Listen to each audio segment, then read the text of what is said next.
Assalamualaikum warahmatullahi wabarakatuh.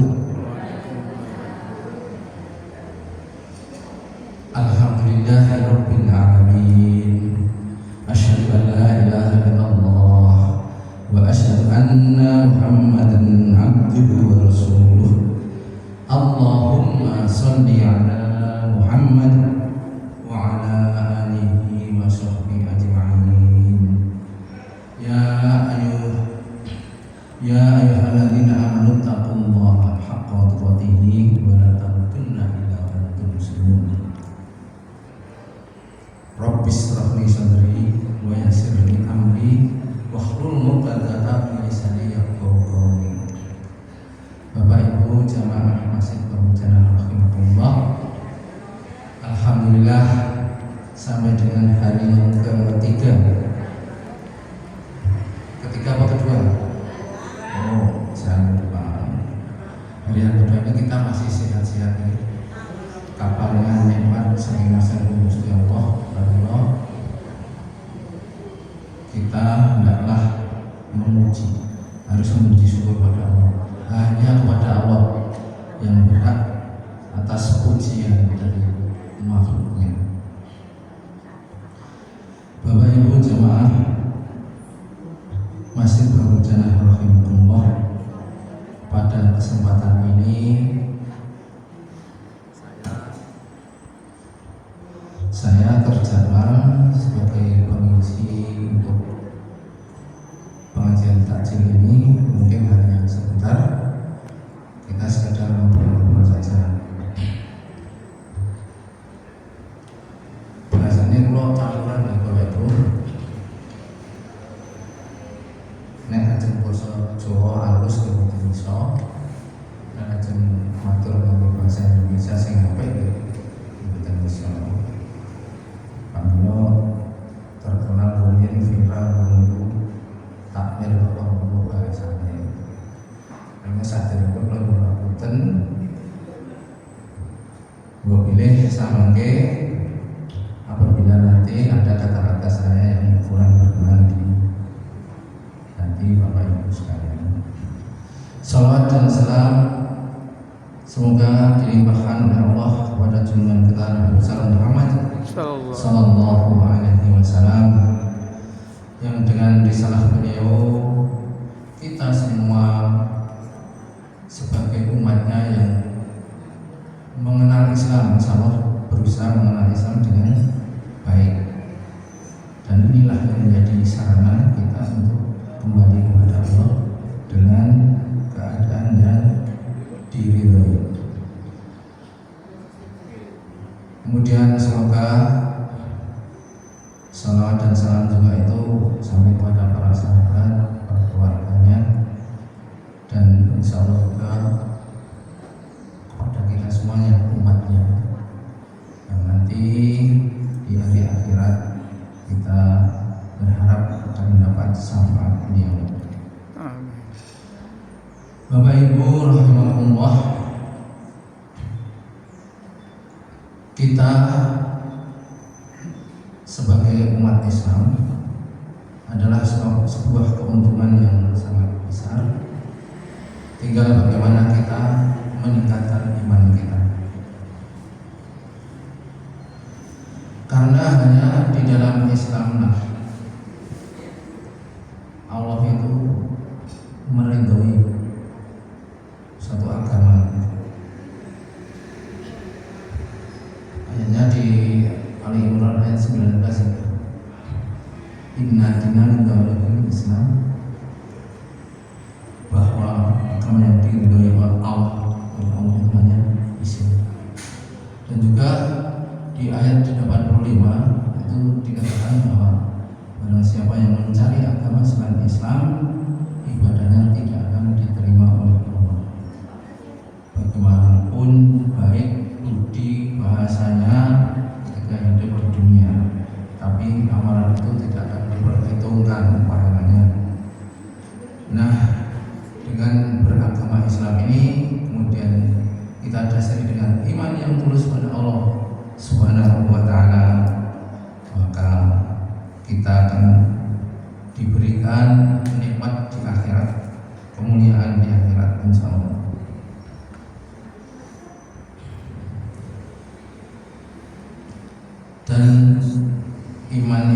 sendiri merupakan sikap hati dari setiap orang, sadar bahwa dirinya adalah makhluk Allah Subhanahu wa taala.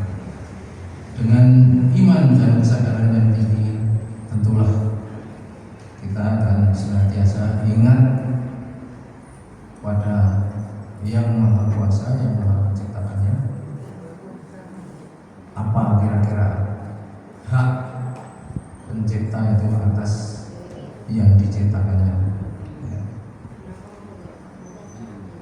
Oleh karena itu, sebagai umat Islam yang beriman, kadang-kadang ada yang mengaku Islam tapi tidak beriman. Apa cirinya? Aku Islam yang ora sholat, aku Islam yang ora poso, aku Islam yang tidil gak pernah zakat.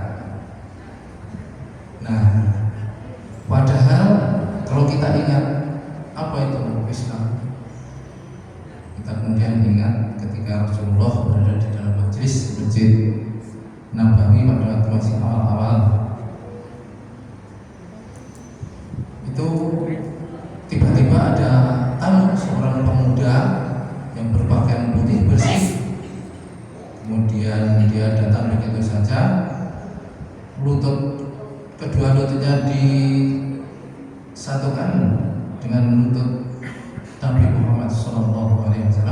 Kemudian dia bertanya, apa itu Islam? Dijelaskan sama Rasulullah Muhammad SAW adalah bersaksi bahwa tiada Tuhan yang berhak disembah kecuali Allah, dan aku ini adalah utusannya. Begitu baca, kira-kira seperti itu. Nah, bersaksi bahwa tiada Tuhan yang berhak disembah kecuali Allah itu tidak hanya sekedar iman, tetapi harus total. Jadi sebagai orang yang sudah bersaksi punya komitmen untuk menyembah Allah, dan perintah menyembah Allah itu sudah tegas di surat Hujurat ayat surat Al-Dariyah ayat 56. Wa ma khalaqtul jinna wal insa illa liya'budun.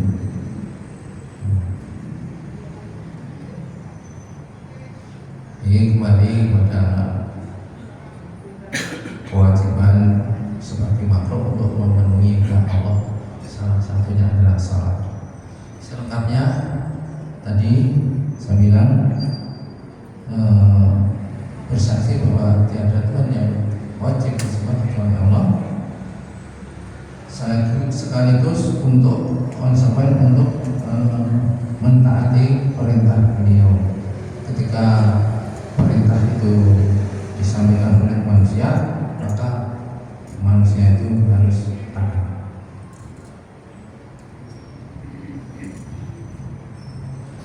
Kita hendaknya harus sadar bahwa selain sebagai makhluk Allah,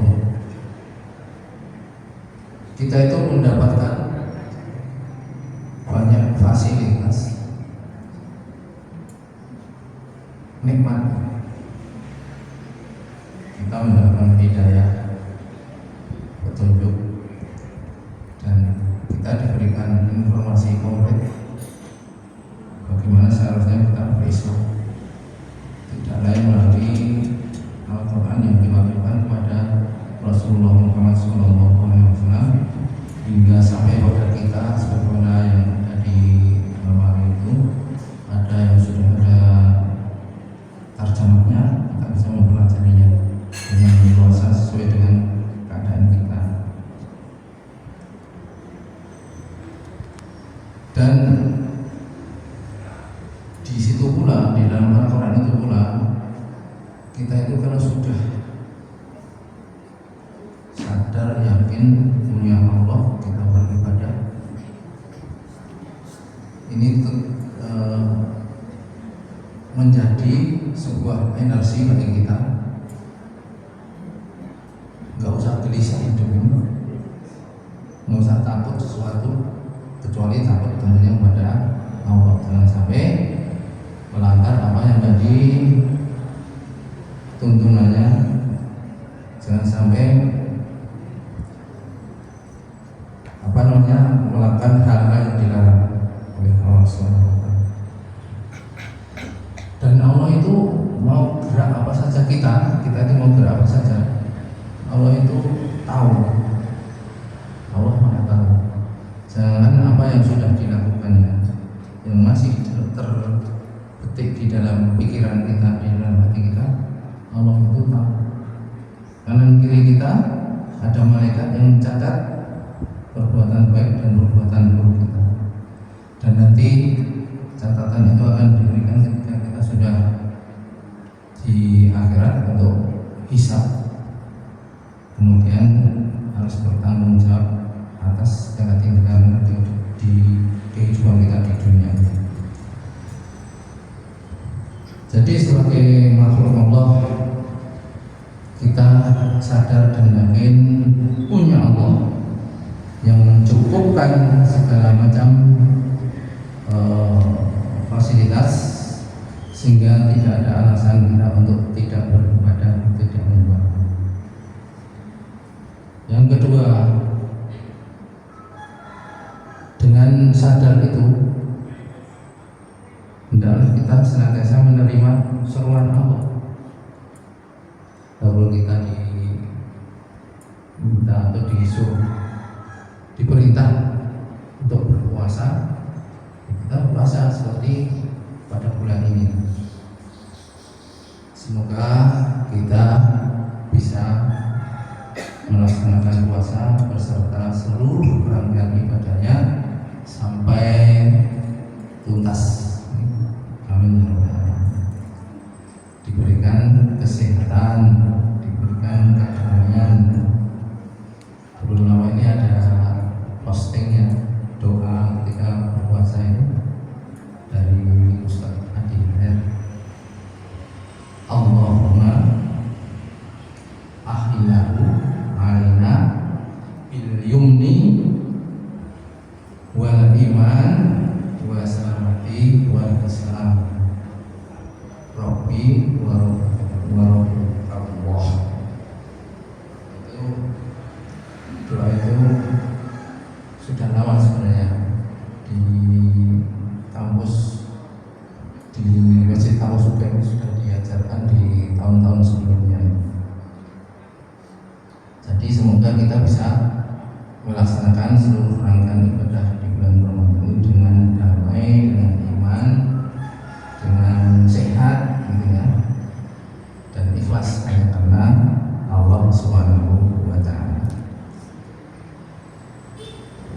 Yang ketiga adalah yaitu tadi taat kepada Allah, taat beribadah. Ibadah untuk Allah itu, ibadah kepada Allah itu apa saja toh? Ibadah yang khusus, sholat 5 waktu itu wajib. Kemudian puasa juga wajib, puasa Ramadan ini yang kemarin sudah diterangkan sama Mas Supri. Puasa wajib ada 3, puasa nadar dan puasa kifarah. Terus untuk yang selanjutnya adalah zakat. Zakat itu wajib menjalankan itu. Kalau zakat fitrah itu harus diselesaikan ketika kita mau menyambut Idul Fitri biasanya. Kemudian ada zakat mal. Zakat mal itu sewaktu-waktu ketika harta kita sudah mencapai nisab, kurang lebih setara dengan, ada yang mengatakan 75 gram emas, ada yang mengatakan 96 gram emas, di rata-rata ada yang memutuskan 85 gram emas. Tapi sekarang emas turun ya, banyak emas turun.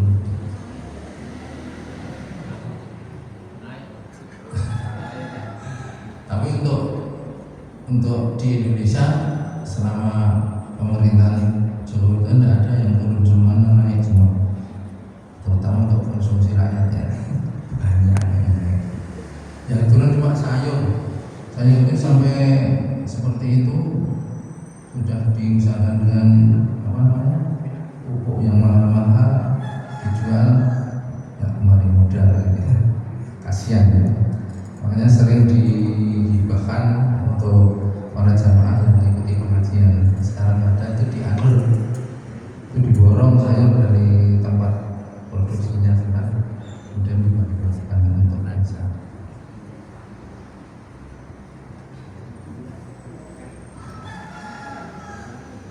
Dan Allah itu senantiasa memberikan rezeki pada makhluk, terutama manusia, memberikan rezeki yang tak terbatas. Tidak hanya dikasihkan pada orang-orang yang beriman, tetapi juga bahkan orang kafir pun diberi rezeki. Kenapa? Ya karena kalau orang kafir kan juga ciptaannya ya, ciptaan Allah. Kalau tidak diberikan rezeki dari Allah, maka Allah kan maha murah, nanti tidak maha murah kalau tidak diberikan rezeki. Dan Allah itu memberikan kebebasan kepada manusia, tetapi dengan satu petunjuk sebagaimana yang dijelaskan di dalam risalah Islam di Quran maupun di Sunnah Rasulullah, bahwa siapa yang beriman tentunya akan dibalas dengan kebaikan oleh Allah Subhanahu wa taala. Tetapi yang menantang Allah banyak sekali sekarang yang menantang Allah. Donald Trump itu termasuk menantang Allah. Nah itu tentu akan dibalasi dengan azab atau dengan siksaan gitu ya. Kalau di dunia mungkin siksaan gitu ya. Nanti di akhirat masih juga kena siksaan. Tetapi untuk yang beriman, dia melaksanakan segala amalan yang diperintahkan, sholat, zakat, puasa, yang terakhir ini haji. Haji itu sekarang gampang-gampang susah. Kalau yang punya kekayaan bisa gampang mampu membayar. Tetapi untuk keadaan kuota yang sekarang ini bahkan menunggu sampai 30 tahun. Kalau kita sudah berumur 40 tahun, wah kelihatannya masih 40 tahun itu masih kuat. Tapi begitu 30 tahun lagi, siapa yang tahu? Jangan 30 tahun, mungkin detik nanti, hari nanti, jam nanti, kita sudah dipanggil oleh Allah, tidak tahu.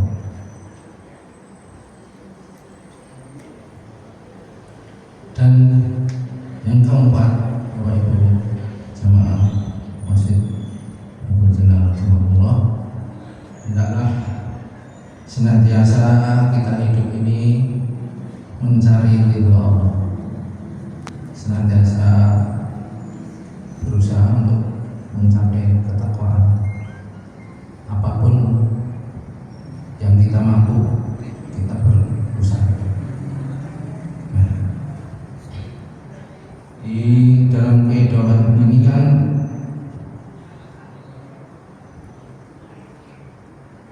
hanya Allah yang memberikan rezeki itu, tetapi tidak menghendaki orang itu harus berterima kasih. Sebagaimana tadi saya sampaikan bahwa orang kafir pun dapat rezeki, tetapi orang yang berterima kasih itu menunjukkan bahwa orang itu tahu adab kepada Allah dengan taat ibadah, maka dibalasnya dengan kemuliaan juga. Dan pembalasan itu tidak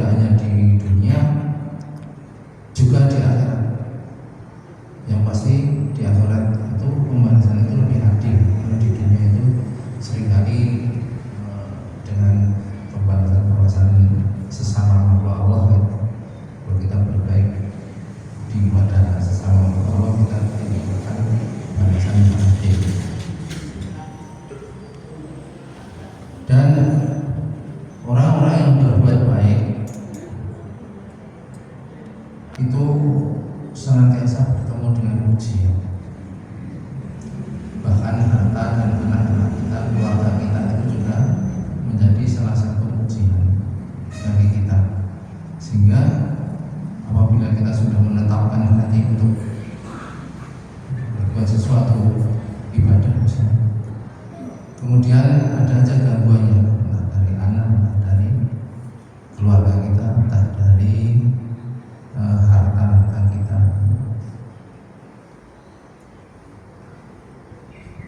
Tetapi dengan kita senantiasa berbuat yang baik, itu artinya yang tidak melanggar ajaran Allah dalam hal mengelola harta, mengelola keluarga, dan mengelola umur kita sendiri. Kita sadar bahwa rata-rata umur umat Nabi Muhammad itu 60 sampai 70. Ada yang lebih sebagai bonus, tapi rata-rata 60 sampai 70 tahun. Itu merupakan umur yang singkat, apalagi kalau dibandingkan dengan hari-hari di akhir. Ketika umur yang singkat ini kita tidak bisa memanfaatkan waktu untuk senantiasa berusaha mendapatkan bekal di akhirat, nah kita sangat rugi. Salah satu dari upaya kita adalah dengan berislam yang baik, senantiasa meningkatkan